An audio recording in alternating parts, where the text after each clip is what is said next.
Nothing like crying into your breakfast to start off the day. Whew! When did you break? I was on the emotional ropes when Magneto and Rogue were sharing their last glances. I was like, oh man, and Magneto was pushing them back to save them. I was like, what a guy! I totally forgot all the horrible things that he did.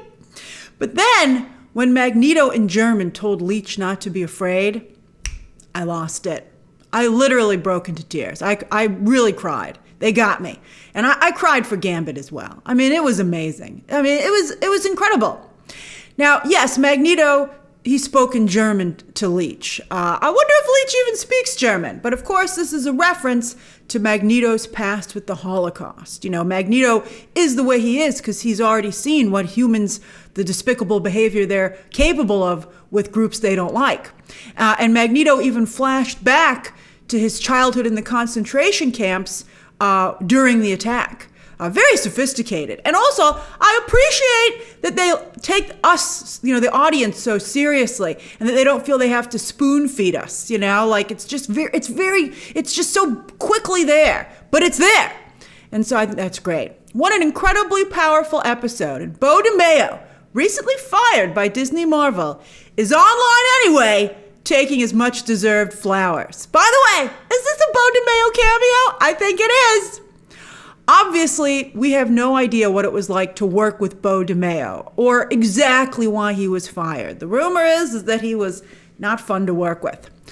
But his actual work is speaking pretty strongly, trending #1 on Twitter 4 hours, ever since the episode dropped this morning at 3 a.m. Eastern Standard Time. And as of filming this episode, still trending #1. Do you know the last time that happened for a Disney Plus show? It's been a while. I'm not even saying it's been a minute. It's been a while. So this is pretty exciting stuff. But the guy responsible, he didn't even co-write with anybody. He wrote this. He doesn't work there anymore. So this is a dilemma. I was going to ask at the end, but I guess I'll just say it now.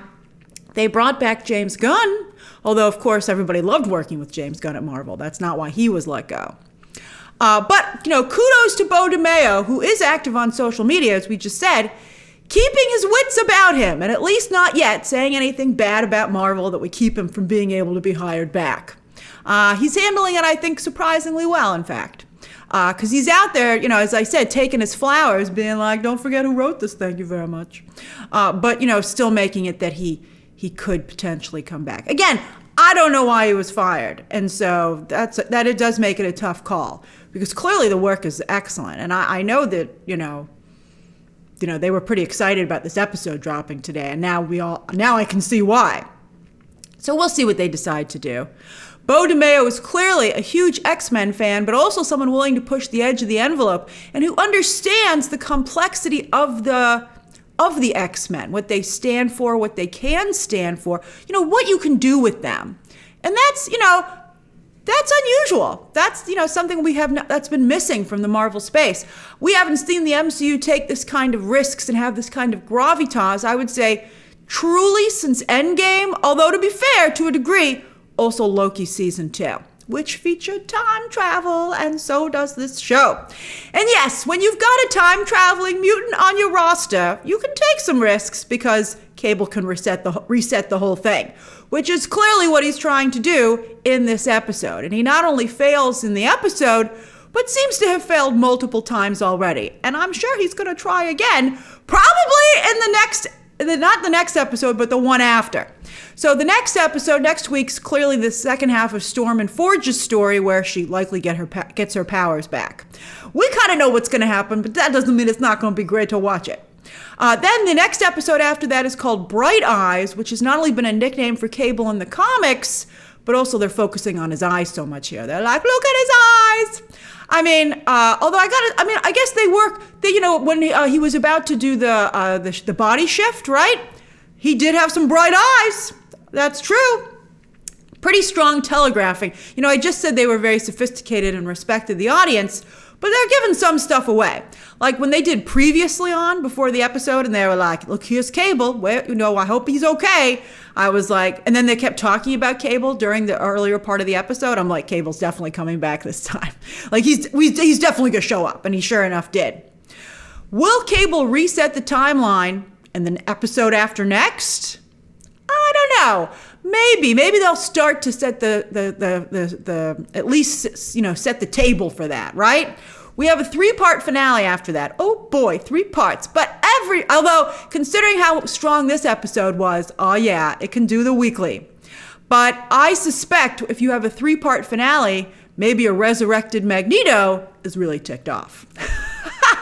The title, Tolerance is Extinction, seems to make more sense now. You know, that if mutants tolerate humans, it will lead to their extinction. Sounds like something Magneto would say. Or maybe Cyclops! The X-Men are being radicalized, understandably so, considering what's happening to them. I mean, there's a lot of anger today in real life from a lot of groups, also understandably so. But with mutants, they can do something about their anger. You know, they can really fight back. Which always, you know, when you read the comics and watch the stories, you're like, why are you ticking off mutants? They have considerable firepower. It's interesting to see Cyclops being radicalized. You know, too bad the X-Men don't have a publicity person who could have pulled him out of that interview. What are you doing, Cyclops, man? But there's something, that's something that was in the comics, not written by Grant Morrison. We're going to talk about Grant Morrison. Kieran Gillen was the one who did radicalized Scott Summers. But it turned out that he was radicalized because he had been corrupted by a tiny bit of the Phoenix Force, which led to him killing Charles Xavier. And, you know, he's sleeping with 2 Jean Greys on this show. Maybe he caught a little something from space. Or maybe he's just really upset about what happened to his son, which I think is enough cause, the way they've set it up here.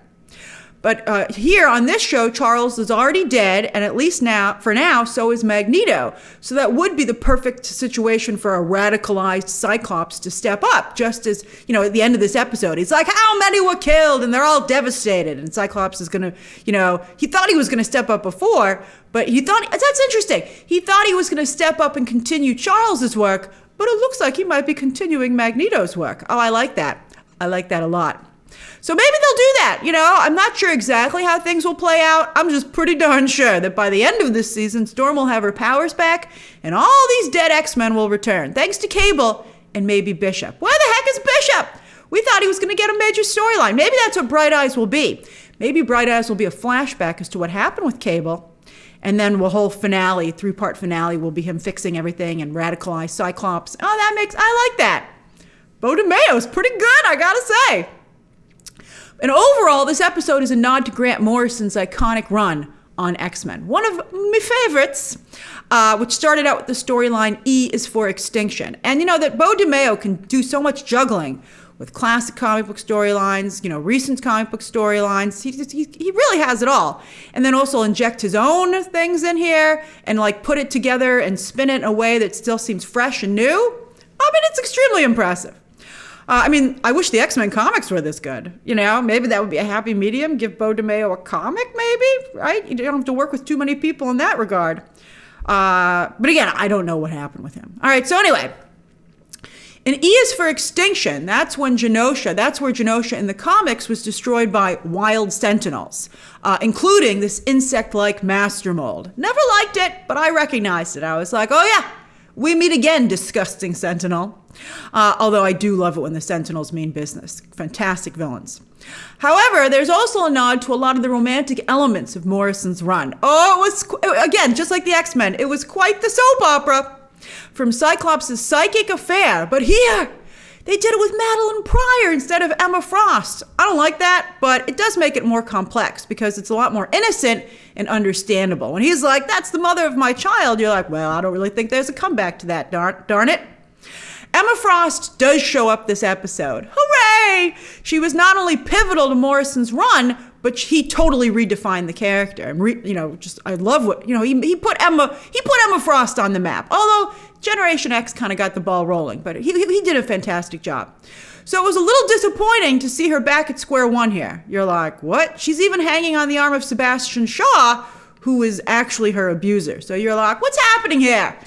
I mean, and she has some good lines. I mean, I thought her burn on Val's dress was pretty awesome. And in the comics, this attack on Genosha actually triggered her secondary mutation, which is something that Grant Morrison came up with, by the way. Which, you might seem like a cheat, but it was actually a lot of fun. So her secondary mutation was the ability to turn into a living diamond. It was great. She was going to go and get herself appraised, I think like at Tiffany's or something. It was great. So hopefully they'll do that here too, right? Although this hit a lot harder emotionally than in the comics when they destroyed Genosha. So I don't really know if Emma Frost can be like, now I sparkle and not seem like a total jerk. All right, so speaking of Scott and Jean, a lot of truth bombs dropped between the two of them. I honestly don't know if they even do belong together right now. I mean, when Scott said, do you love me or do you just fondly remember me? And I'm like, well, I think it might be the second one. And she just kissed Wolverine, which is also from the Morrison run, by the way. Total clickbaity, or whatever the equivalent is for buying comics cover. You were like, they're finally gonna kiss. But then just like you did here, Wolverine was like, no, you belong with Scott. And you're like, what are you doing, buddy? Why'd you make me listen to you complain about Jean and pine after her for all this time if you're just gonna turn her down? I mean, talk about wasting everybody's time. That's how I felt then, and this is how I feel now.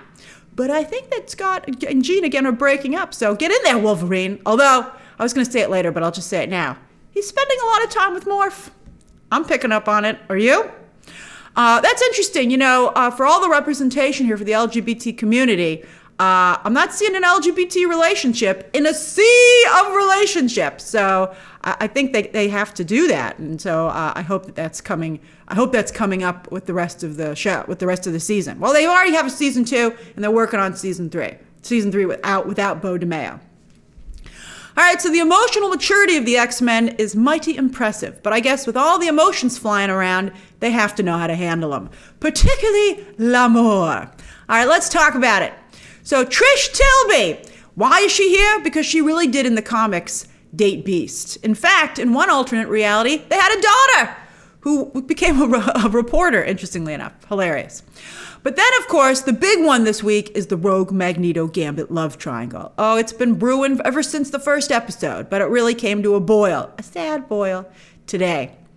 I do feel some of the X-Men could be a little more considerate of other people's feelings. I felt particularly bad for Gambit and Wolverine this episode. I'm like, wow, you guys, like as Jennifer Aniston said, you're missing a sensitivity chip. But the X-Men are such a soap opera, I guess everyone feels they've always still got a chance. And they do! As I said, I think Wolverine might have it in with Jean if he goes for it. Again, I wonder, I'm like, has Morph ever scratched that itch for him? I'm very curious as to what's happening with Wolverine and Morph. And Rogue ended up choosing Gambit, maybe because she already touched Magneto in every way possible on the dance floor. Get a room, you two! Isn't this a state affair? I mean, my God. All right, so that was a very steamy dance number. I was like, I practically watched it through my fingers. I was like, I don't even know if I should be here. Almost as steamy as the flashback to their romance, right? I'm pretty sure, speaking of being sensitive to other people's feelings, that Gambit didn't need to hear every single detail of their affair, Rogue. She was like, did I tell you what we did in the bathroom? And he's like, I don't need to hear it, Rogue. You already gave me the highlight reel. Especially because this happened at this point, it happened a while ago. It's not like she just confessed it. He's like, okay, Rogue. I thought it was a great touch that he was throwing his cards in the fireplace as he listened, including the Queen of Hearts. But I thought he took it remarkably well. Again, I guess because he felt he will always still have a chance. I was like, wow, what a nice guy. He took that almost a little too well. And maybe because he knew deep down that he and Rogue belonged together. Because as sexy as Magneto is, and as much as Gambit is afraid of commitment, I agreed with Nightcrawler. It's like, why don't you put a ring on it? He's like, no, she doesn't want me to. And I'm like, I'm pretty sure she does. But Rogue's heart clearly belongs to the Cajun. I did think Magneto made her a great, genuine offer. And the pitch that she would be an empathetic leader because she could literally experience others' pain was a really good pitch. I thought that was excellent. But when you saw Rogue and Gambit driving into action together, they're a pair. It was great. Although at the end of the episode, Rogue was 0 for 2 with lovers. As I said, radicalization for maybe more than just Cyclops.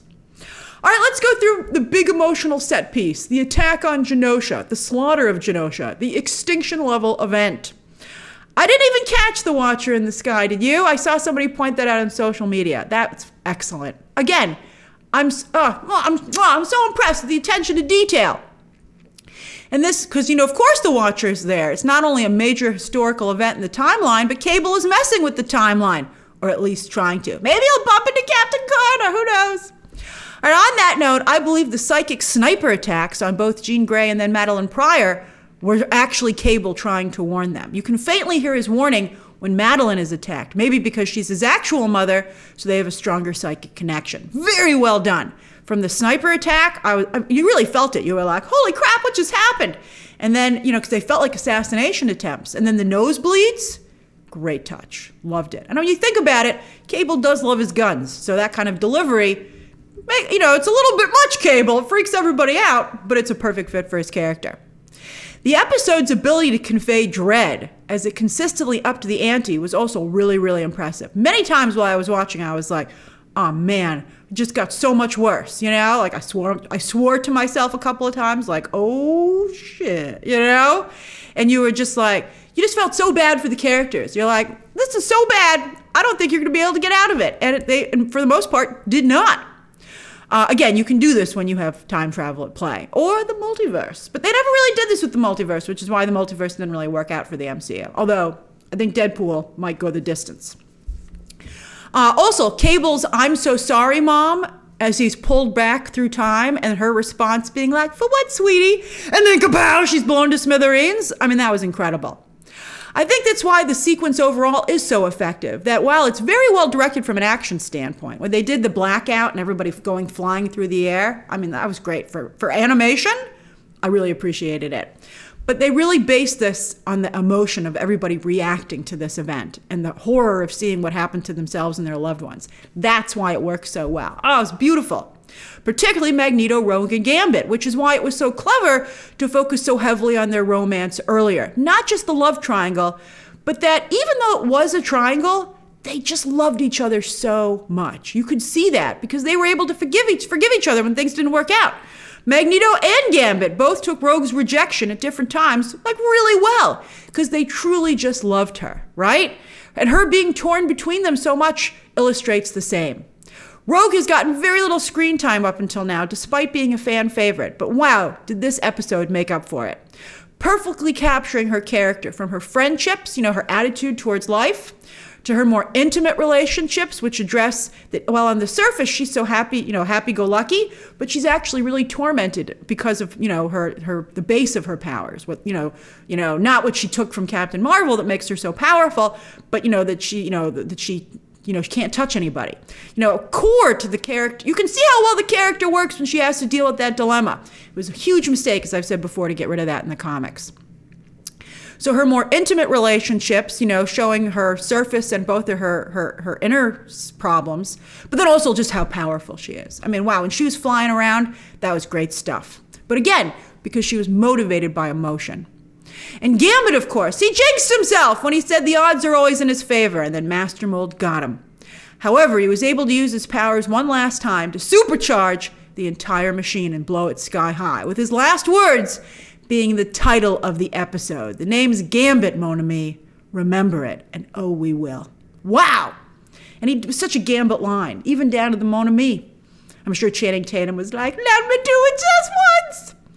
But again, I'm sure he's coming back, but not before Cyclops and maybe others like Rogue are radicalized. It was great to see Genosha here, definitely spliced with Krakoa. Although that makes me happy because I don't like Krakoa as much as Genosha, so let's just get this over with. Including an event that looked an awful lot like a Hellfire Gala. Here, Genosha seemed a bit like Wakanda to me as well, although here, I think very clearly highlighting the LGBT community. Like with Krakoa, there is a mutant council. They call it the Quiet Council on Krakoa, which I don't like that either. But here, with the comics, Emma Frost and Sebastian Shaw are on the council, as is Moira McTaggart, although under very different circumstances in the comics. What they did to her character was crazy in the comics. But I'm glad it hasn't stuck so much, because I don't like it very much. Callisto is a nice, because, they turned her into a mutant, and I much prefer Moira as, the human who gets along. Callisto is a nice addition to the council. And also, if I were Jean, I would not be so happy about how quickly Madelyne Pryor is rising to power and being embraced by the rest of mutantdom. Get out of your mental photo album, Jean, and get back in there, because you're totally being replaced. She is single white femaling the heck out of you. I mean, she's a lot more sympathetic than Emma Frost. Madelyne, In the comics, she just went away, but she is not going away here. Yikes. But how the heck did Banshee get on the council? I always love hearing his accent, but I guess maybe it was a nod to when he ran Generation X with Emma, but a waste of a spot in my opinion. We'll talk about the other cameos in a second. This episode is a little over 30 minutes though, and I am impressed that DeMayo even found time for yet another nice little speech from Magneto, who sure does like to monologue. But his monologues are great. He talked about Charles's dream. To me, it was the personal details that really worked and made this come across really well. Sitting in a bar in Germany and remembering how Charles coyly smiled. I was like, oh, I can kind of see it. Nicely done. And I also like the weird focus on someone's drink. I was like, I think that's an alcoholic beverage. This show is nuts. Magneto making a whip out of a train was also pretty incredible to witness. I was like, how have we never seen him do that before? That was great. Finally, the cameos. The big one, obviously, is Nightcrawler. No mention of Mystique, though, who, of course, connects Nightcrawler and Rogue as her adopted mother and his genetic mother. And Rogue even brings up her mother here. We see her in a flashback in human form. So it's making me think, because they didn't address it when she saw Nightcrawler, that Rogue still doesn't know it was Mystique in disguise who raised her along with Destiny. Some of you have a theory, and I think you might be right, that based on Val Cooper's interest in Rogue's answer to Magneto's offer, that Val might be Mystique in disguise. So of course she cares about Rogue because she's her adopted daughter. Val is being awfully nice to mutants, and in the comics, Mystique did impersonate Val. So I think you might be right there. Other notable cameos this episode from across the comics, different time periods. So I'm very, very impressed. Recent characters are our fellow teleporter Pixie and Glob, although I would have preferred Quentin Quire. I like that character kind of. He's in the new lineups. I still don't think he's reached his full potential, but I like him. Multiple Man, I love Multiple Man. Exodus, don't like Exodus at all, but he's very easy to recognize. Dazzler with her 90s look, which I don't like, but I guess they're sticking with the 97 theming. I think that might be Boom Boom. Squid Boy, also recent. Donald Pierce. I don't know why the Hellfire Club is getting along with everybody so much.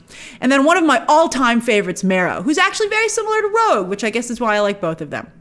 They just ditched Marrow, even though she had some great storylines.